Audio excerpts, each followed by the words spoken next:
वालेकुम, नमस्ते, सत श्री अकाल। कैसे हैं आप लोग? उम्मीद करती हूँ ठीक होंगे, खुश होंगे। मैं हूँ हसीका अली और मेरे साथ है तारिक नियाजी। वही पुराना वाला।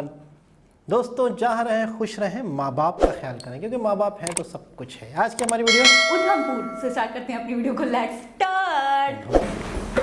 ओके गाइस, तो वीडियो का टाइटल है उधमपुर श्रीनगर बारामूला रेल लिंक से स्टार्ट करते हैं अपनी वीडियो को। दडाऊं Indian railway game changing. Wow दोस्तों, श्रीनगर बारामूला रेल लिंक परियोजना आजादी के बाद देश की सबसे महत्वाकांक्षी रेल परियोजना है और नेशनल ट्रांसपोर्टर यानी इंडियन रेलवेज सभी समय सीमा को पूरा करने के लिए पूरी क्षमता से काम कर रही है। उधमपुर श्रीनगर बारामूला रेलवे लाइन परियोजना जम्मू कश्मीर के लिए गेम चेंजर साबित होगी। महत्वाकांक्षी उधमपुर श्रीनगर बारामूला रेल लिंक पर अब तक 80% से ज्यादा काम पूरा हो चुका है, जबकि बाकी काम 2023 तक पूरा कर लिया जाएगा। लोगों को राहत देने के अलावा सुरक्षा की दृष्टि से इस रेलवे लाइन का विशेष रूप से कश्मीर जैसे स्थान पर सामरिक महत्व भी है। कश्मीर अपनी स्थलाकृति के कारण एक चुनौतीपूर्ण इलाका है, लेकिन भारतीय रेलवे नवीनतम तकनीक के साथ साथ एक समर्पित कार्यबल के साथ सभी चुनौतियों का सामना करने के लिए पूरी तरह से सुसज्जित है। क्योंकि मार्ग पहाड़ी है, उधमपुर श्रीनगर बारामूला रेल लिंक परियोजना बेहद चुनौतीपूर्ण है। फलस्वरूप इस परियोजना को पूरा करने के लिए कई पुलों और सुरंगों का निर्माण तेज गति से किया जा रहा है। यहाँ हम आपको बता दें कि जिन लोगों को 75% और उससे अधिक की भूमि का नुकसान हुआ है, उन्हें नौकरी प्रदान की गई है और अब तक मुआवजे के अधिकांश मामले पहले ही पूरे हो चुके हैं। भारतीय रेलवे देश के हर कोने में विकास करने के लिए प्रतिबद्ध है और केंद्र सरकार के एजेंडे में कश्मीर का स्थान बहुत ऊपर है। कहना गलत ना होगा कि जब हम आत्मनिर्भर भारत की बात करते हैं तो इसे पूरा करने की दिशा में इंडियन रेलवेज एक महत्वपूर्ण भूमिका निभा रहा है। भारत सरकार के dream project Udhampur Srinagar Baramulla rail link परियोजना के शेष भाग को मिशन मोड में पूरा किया जा रहा है। इस प्रोजेक्ट के पूरा होते ही कन्याकुमारी से कश्मीर तक सीधी ट्रेन चल सकेंगी। बनिहाल से बारामूला के बीच इलेक्ट्रिक इंजन्स भी दौड़ाने की तैयारी है। इस बीच 136 किलोमीटर लंबी रेल लाइन शुरू की जा चुकी है। इस रेल ट्रैक पर विद्युतीकरण के कार्य को भी स्वीकृति दे दी गई है। बारामूला बनिहाल सेक्शन पर रेलवे विद्युतीकरण कार्यों को पूरा करने का लक्ष्य मार्च 2022 रखा गया है। कश्मीर घाटी को देश के शेष भागों से जोड़ने वाली 272 किलोमीटर लंबी उधमपुर बारामूला रेल लिंक परियोजना को 2002 में राष्ट्रीय परियोजना घोषित किया गया था। 272 किलोमीटर में से 161 किलोमीटर पर कार्य पूरा कर चालू कर दिया गया है। Udhampur Katra 25 kilometre rail track को जुलाई 2014 में शुरू किया गया था। काजीगुंड बारामूला के बीच 118 किलोमीटर रेल ट्रैक अक्टूबर 2009 में शुरू किया गया था। बनिहाल काजीगुंड 18 किलोमीटर का रेल ट्रैक जून 2013 में शुरू किया गया था। कटरा बनिहाल के बीच 111 किलोमीटर का रेल ट्रैक तैयार किया जा रहा है। कटरा बनिहाल सेक्शन पर करीब 100 किलोमीटर ट्रैक का निर्माण पूरा हो चुका है। इस रूट पर 27 मुख्य सुरंगें बनाई जा रही हैं, जिनकी कुल लंबाई 97.6 किलोमीटर है। कटरा बनिहाल सेक्शन पर T49 सुरंग की अधिकतम लंबाई 12.75 किलोमीटर है। 66.4 किलोमीटर की एस्केप टनल्स का निर्माण किया जा रहा है। कुल मिलाकर 164 किलोमीटर सुरंगों से होकर ट्रेन गुजरेंगी। 7 किलोमीटर की संयुक्त लंबाई वाले 37 पुलों सहित 26 बड़े और 11 छोटे पुलों का निर्माण किया जा रहा है। इसमें लगभग 13 बड़े और 10 छोटे पुलों का कार्य पूरा कर लिया गया है। इन पुलों में चेनाब ब्रिज की कुल लंबाई 1315 मीटर और आर्क स्पैन 467 मीटर है। इस रेलवे पुल की ऊंचाई आईफिल टावर से भी ज्यादा है।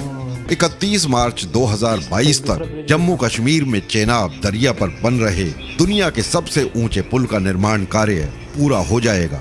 राष्ट्रीय राजमार्ग और बुनियादी ढांचा विकास निगम यानी NHIDCL अब कश्मीर को लद्दाख से ऑल वेदर जोड़ने के लिए 14.2 किलोमीटर लंबी जोजिला टनल का निर्माण कर रही है।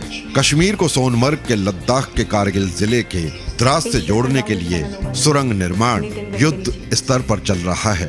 भारत सरकार के dream project Udhampur Srinagar Baramulla rail link परियोजना के शेष भाग को मिशन मोड में पूरा किया जा रहा है। इस प्रोजेक्ट के पूरा होते ही कन्याकुमारी से कश्मीर तक सीधे ट्रेन सेवा शुरू हो जाएगी। दोस्तों, अब इस वीडियो को यहीं समाप्त करते हैं। मिलते हैं अगले वीडियो में किसी नए विषय के साथ। धन्यवाद। क्या बात है, जबरदस्त, बहुत ही आला। सबसे पहले तो बहुत ही बड़ा प्रोजेक्ट। अच्छा, इस प्रोजेक्ट के बारे में हमने वक्तन फवक्तन वीडियोस देखी हैं, कभी उस ब्रिज के बारे में, कभी दूसरे ब्रिज के बारे में, कभी टनल्स के बारे में। तो इस वीडियो में ओवरऑल टोटल इस प्रोजेक्ट के बारे में बताया गया कि कहाँ से, उधमपुर से अपना श्रीनगर और फिर बारामूला तक, उधमपुर से ये शुरू हो रहा है ये प्रोजेक्ट। तो उधमपुर से लेके कश्मीर तक का एक प्रोजेक्ट बन रहा है। कितनी ज़्यादा इसमें टनल्स, कितने ज़्यादा ब्रिजेस, मतलब वही वाली बात है, हमने बहुत पहले भी मतलब वक्तन फक्तन वीडियोस में बहुत बताते रहे हैं कि बहुत चैलेंजिंग, बहुत कॉस्टली, बहुत चैलेंजिंग। ये बनाना आसान बात है? मतलब आप मुझे ये बताएं, छोटी सी गलती, इलाकों में काम करना इस तरीके से, छोटी सी गलतियाँ यूँ समझ लो कि हज़ारों लोगों की जानें। अच्छा, एक इस वीडियो में जो एक बात, मुझे बहुत सारी बातें जो हमने पहले भी सुनी, पहले भी देखी, जो हमें पता थी कि वाकई बहुत ही ऊपर हाईएस्ट ब्रिजेस बन रहे हैं। चनाब ब्रिज जैसे हो गया, और बहुत लंबी लंबी टनल्स हैं, 100 किलोमीटर से ज़्यादा तो टनल्स हैं। अच्छा, मैं ये देख रही हूँ जब भी काम होता है कोई ना कोई रिकॉर्ड कायम करता है। Asia's biggest bridge, India's biggest bridge, या फिर वर्ल्ड हाईएस्ट ब्रिज, हम ये देख रहे होते हैं। तो मैं ये देखती हूँ कोई ना कोई रिकॉर्ड कायम हो जाता है। अच्छा, मुझे जो इतने बड़े स्केल पे, या फिर ये कहें इतना बड़ा प्रोजेक्ट होता है वो, मुझे जो इस वीडियो में जो नई बात पता चली, सारी बातें पता थी, सारी चीज़ें थी, वो ये थी कि जिनकी ज़मीनें ली गई या जिनको नुकसान हुआ 75% तक का उनको दिया गया, उनको जॉब्स दी गई, उनको उनके बदले में जो कुछ भी हुआ उन्होंने दिया उनको। यानी कि आपको पता है, अगर एक लॉ होता है, हर कंट्री का एक लॉ होता है कि अगर आपका घर, अगर आपकी ज़मीन किसी ऐसी जगह के रास्ते में आ जाता है रोड बनाने के, या वहाँ से कोई पेट्रोल या नेचुरल गैसेस कुछ भी निकल आता है, तो वो हुकूमत की मलकियत हो जाता है। मतलब एक लॉ है। उसके बावजूद भी अगर गवर्नमेंट उनके आवाम का ख्याल रखे, उनके आवाम को उसके बदले में कुछ ना कुछ दे, ये बहुत बड़ी बात है। पता है किसकी छोटी सी ज़मीन थी या पता नहीं क्या था, वहाँ से वो ट्रैक गुजर रहा है। अच्छा, मैं आपको एक और, ये बहुत खूबसूरत लगा मुझे। ये एक चीज़ बताऊँ आपको मैं, बिल्कुल मतलब ओरिजिनल और रियल बताऊँ, वो ये कि हमारे साइड पे कुछ एक ऐसी सोसाइटीज़ थी जो बिल्कुल ना, मतलब ऐसा समझ लें कि वो गवर्नमेंट की ही प्लेस होगी, गवर्नमेंट का एरिया था, वहाँ पे वो बस गए थे, ऐसा कर लें। नहीं, रेलवे नहीं था। अच्छा। एक मतलब पानी टाइप की जगह है। सही। और उसके बिल्कुल किनारे पे पूरी बस्तियों अच्छे खासे उन्होंने मकान बना लिए, और उनकी अभी मार्केट वैल्यू करोड़ों में। अच्छा, ठीक है, तो वो उन्होंने सस्ते दामों किसी से ले लिए होंगे, उनको नहीं पता कि ये टूटने वाला है, वो पूरी पट्टी गई है। सही है, पूरी पट्टी को तोड़ दिया गवर्नमेंट ने, और आपको पता है कंपनसेशन में 1 रुपया नहीं दिया। यही तो मैं कह रहा हूँ कि वहाँ से अभी कराची में जो हो रहा है ना, नाले बड़े हो रहे हैं। हाँ, यानी कि जो नाले गुजरते हैं, पानी जो बरसाती पानी आता है वो समंदर तक जाता है, तो उन नालों के आसपास सफाइयाँ हो रही हैं। बारिशों से पहले भी होते, लेकिन नालों के आसपास कई गरीब लोगों ने पूरी बस्तियां बना ली थी। मैं बोल रही हूं पक्के मकान थे उनके, क्योंकि जाहिर सी बात 10, 20, 50 साल बाद 30, 40 साल से तो वो बन जाते हैं। यानी कि ऑटोमेटिकली जब कहीं खरीदी थी वो जगह, कब्जा नहीं करी, और बाकायदा उस जगह के पैसे भी दिए गए होते हैं गवर्नमेंट को। एक इदारे होते हैं KMC, DMC वगैरह, तो वो उन जगहों पे बनाने की इजाज़त दे देते हैं, क्योंकि नाला तो भरना नहीं है काफ़ी।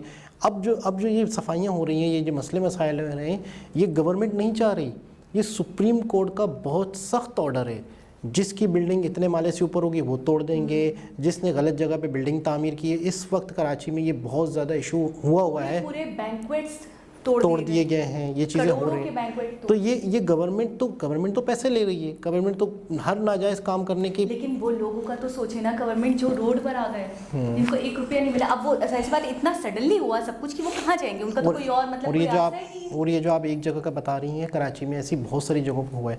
लेकिन मुझे इसी वजह से, क्योंकि हमने अभी ये चीज़ें देखी हैं तो हमारे जहनों में ये चीज़ है, नक्श है, तो मुझे इनकी ये बात बहुत ही अच्छी लगी कि उनको उसके बदले में नाराज़ नहीं किया गया। उन्हें मतलब है कि आपको पता है ना कि जब अगर किसी काम में लोगों की बद्दुआएं शामिल हो जाएं तो आपको पता है उस काम ने तो वैसे ही ख़त्म हो जाना है। उस काम में तो क्या जब आप कर ही एक काम लोगों के भले के लिए रहे हैं और उसमें लोगों का ही नुकसान हो रहा है, उसमें लोगों का नुकसान करके, कुछ लोगों का नुकसान करके कुछ लोगों का भला करेंगे, तो फिर वो किस काम का। लेकिन ये कि मुझे इस प्रोजेक्ट के बारे में काफ़ी सुनते रहे हैं। मुझे इसके अंदर बहुत अच्छी बात ये भी लगी कि उन्होंने ये कहा कि इंडिया की जो प्रोग्रेस है, इंडिया की जो डेवलपमेंट है, उसमें सबसे बड़ा रोल जो है रेलवे का है। बिल्कुल ऐसा ही है। वाकई उनकी ट्रेनें, उनकी मेट्रोज, उनकी रेलवे कोई टक्कर नहीं दे सकता, और बहुत बड़ा उनका किरदार है। और अभी भी वो इसी चीज़ पर फोकस कर रहे हैं कि कनेक्टिविटी हो, ब्रिजेस हो, टनल्स हो। कहाँ उन्होंने बताया कश्मीर को लद्दाख से जोड़ा है। कमाल, कितनी अच्छा। इस प्रोजेक्ट के बाद जो कन्याकुमारी से लेके कश्मीर तक 1 ट्रैक चल सकती है ट्रेन, यानी कि उसके बाद ऐसा हो गया कि पूरा कंट्री में ट्रेन का जाल बिछ गया, आमदोरफ्त हो गई।